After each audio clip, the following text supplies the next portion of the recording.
He's Pablo Torre, ESPN commentator, contributor to Around the Horn, PTI. And Pablo Torre finds out podcast, Meadowlark Media. And apparently he found out a little more than we realized about what's going on with Bill Belichick and his girlfriend at North Carolina. Pablo, good to see you. What did you find out? What did Pablo Torre find out? Dan, good to be with you. Really good to see you as well. On my show, for those not initiated, I take stupid things sometimes extraordinarily seriously. And so I spent months of my life in the Jordon Hudson rabbit hole. I talked to 11 people who dealt directly with her. And a couple of things. Number one is that there was an enormous meeting at the University of North Carolina where the athletics department had to have a meeting with the football people and say that Jordon Hudson cannot be the face of our program anymore. She cannot be on the field. She cannot be around the building. She has taken too much when it comes to the airspace around how people think of the coach, the greatest coach in football history, arguably, who, when they hired him to be the highest paid coach in the history, well, forget about any present day North Carolina stats, just the highest paid public employee in the state of North Carolina right now. It was the opposite, right? They had no idea this was coming. Everybody is now actively worried, including, I can also report, members of Bill Belichick's own family, that a thing that takes decades to build, reputation premised on leadership and discretion and privacy and discipline and every other term that now feels like it's the opposite of what his reputation is now in this news cycle, they feel like that's being destroyed. And it's because he gave the power to run his new media empire, now that he has been freed from the NFL for the first time in decades. He gave that to a woman whose age has actually been misreported a lot, I also learned, but we can now say is actually today 24 years old. What's Bill's reaction? Any public reaction to this? It's hard to discern because she is the person who is on the emails, on the texts, is often ghostwriting. So his reaction will be mediated, I believe, with her. I will point out that in New York City, where I live, on Wednesday, there was a talk that Bill gave to promote his book, the book that was disastrously, you could argue, non-promoted at the CBS Sunday Morning fiasco. He gave a talk and Jordan wasn't there. There might be something like a deliberate, if not to borrow the terms of like another Hollywood separation, not quite a conscious uncoupling, but certainly a public difference in how they are presenting her omnipresence.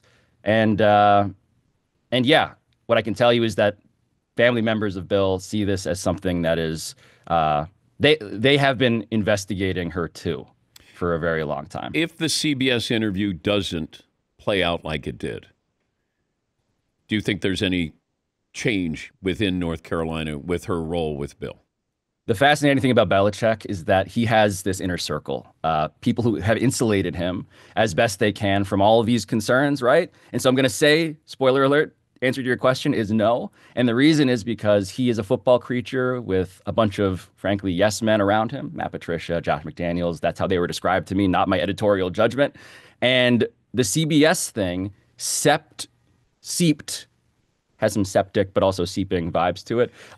It got inside of his bubble, right? That book, the tabloid avalanche, happening because she did something that, and you know this, Dan, a savvy PR person doesn't do, actually, which is forget that she's on tape, on camera, on mic, interjecting. And I'm told also that, yes, the reports are true, that there's 30 more minutes of her interrupting, taking control of an interview that was supposed to be, frankly, a puff piece, an extraordinarily positive thing about this book, about his leadership style, which could then be transferred to non-football people. That was the premise of it, ironically. That's what opened the floodgates, man.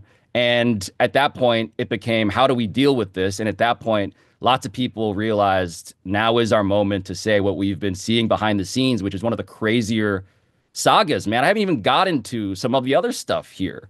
If I can just give you one brief anecdote just to help illustrate the point here. There was a commercial that Belichick was filming, a 7-figure commercial, not the Super Bowl commercial, by the way, which we reported also. Jordon Hudson insinuated herself into by representing herself as his agent to Ben Affleck and Matt Damon, a thing that Affleck and Damon still talk about to this day, by the way. that she was in that commercial, that she got paid, that they negotiated with her for Belichick. Separate commercial, earlier commercial for one of the podcasts he was doing. 7-figure shoot, scripted. She shows up. She's not a person in the public view. No CBS interview yet. None of this stuff has happened. She shows up and she, again, wants to be in the commercial. And she's talking about how this would be a hard launch. That's the relationship term I've been given, a hard launch of their relationship, public announcement. And she says, hold on, I have an idea. She leaves. Some time passes. The shoot actually ends, the real shoot. She comes back and she's wearing a yellow polka dot bikini and a sun hat.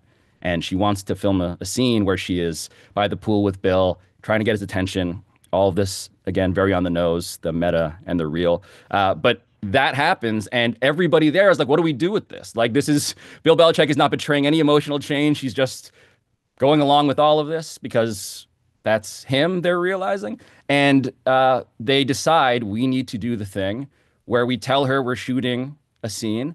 They grab a camera guy, and they proceed to shoot something that I am told they're not even sure the camera was on. They point a camera, they have her do something, and they say, good, yep, got it, good.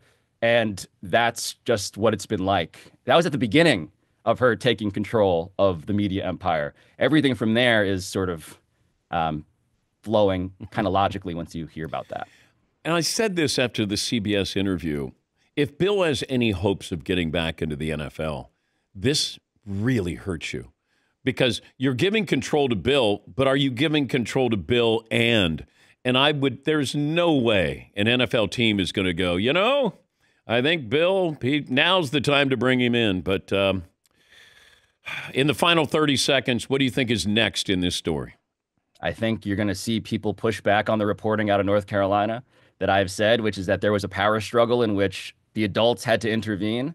I think there will be disagreement about that.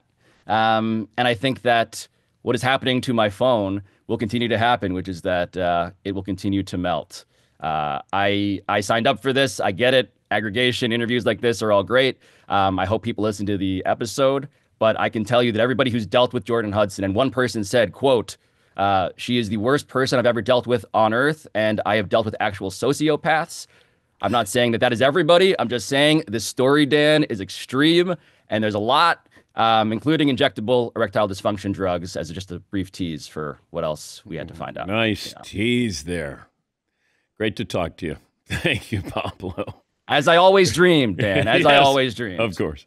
Pablo Torre. Pablo Torre Finds Out podcast, courtesy of Meadowlark Media.